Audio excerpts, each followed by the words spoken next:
wasiirka arrimaha dibadda ee Ruushka Sergey Lavrov ayaa aaminsan inay jirto khatar halis ah oo dhalin karta dagaalkii saddexaad ee adduunka kadib duulaankii Ruushku uu ku qaaday waddanka Ukraine.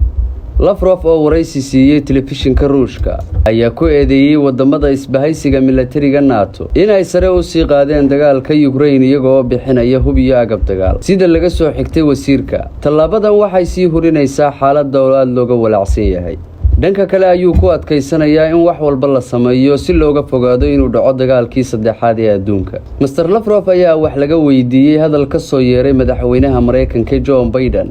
hadalkaasi oo ahaa in laga fogaado colaadda nukliyeerka. khatarta dagaalka saddexaad ee adduunka waa mid aad u sarreysa. Lavrov ayaa yiri sida laga soo xigtay qoraal uu ku soo qoray bogga wasaaradda arrimaha dibadda ee Ruushka. khatartaasi waa halis, waa dhab, waana inaan la dhayalsan. sidoo kale Lavrov ayaa sheegay in Moscow iyo Washington ay tahay inay dib u soo cusboonaysiiyaan ballanqaadyadii ay sameeyeen hogaamiyayaashii hore ee Ruushka iyo Mareykanka.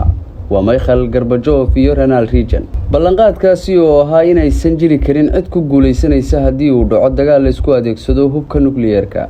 dhanka kale madaxweynaha Mareykanka Joe Biden ayaa xaqiijiyay in iska horimaad toos ah oo dhex mara gaashaanbuurta NATO iyo Ruushka uu ka dhalan doono dagaalkii saddexaad ee adduunka, balse ma qaadi doono dagaal ka dhana Ruushka oo duulaan ku qaaday Ukraine. iska horimaad kasta oo toos ah oo dhex mara NATO iyo Ruushka wuxuu noqon karaa dagaalkii saddexaad ee adduunka. dhinaca kale wasiirka difaaca Britain ayaa u arkay in hadalka wasiirka Ruushku uu yahay mid propaganda kaliya ah. hadalka Mr. Lavrov oo in ka badan 15 sano ahaa wasiirka arrimaha dibadda ee Ruushka uma malaynayo inay jirto khatar soo socota oo sii kicinaysa xaaladda, ayuu si adag ugu nuuxnuuxsaday James Habe. Mr. Habe oo wax laga weydiiyay suurtagalnimada in Ruushku uu isticmaalo hubka nukliyeerka, waxa uu sheegay inuu rumaysan yahay inay yar tahay. sidoo kale Mr. Habe ayaa sheegay in iyada oo NATO ay xoojinayso garab istaagga Ukraine, haddana aysan bixinaynin gargaar degdeg oo militari. inkastoo Mareykanka, Jarmalka, Australia iyo Netherlands ay ku dhawaaqeen inay qorsheynayaan inay hub u dirayaan Ukraine si ay uga qayb qaataan dagaalka ka dhanka ah duulaanka Ruushka.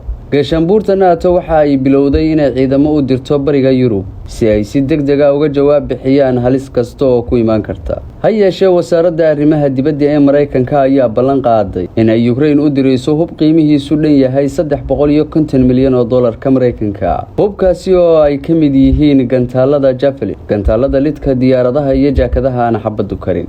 balse dowladda Britain ayaa sheegtay inaysan sax ahayn in dagaalka Ukraine lagu tilmaamo mid NATO ay ku lug leedahay. wasiirka arrimaha dibadda ee Ukraine Dmytro Kuleba ayaa sheegay in hadalka Lavrov uu yahay isku day uu Ruushku ku doonayo inuu caalamku ka cabsado taageerada uu siinayo Ukraine. waxa uu ku sharaxay Twitter-ka in ka hadalka khatarta dhabta ah ee dagaalkii saddexaad ee adduunka ay la macno tahay in Moscow ay u malaynayso in lagu jabin doono Ukraine. Yusuf Ciise, telefishinka Sahal Cable.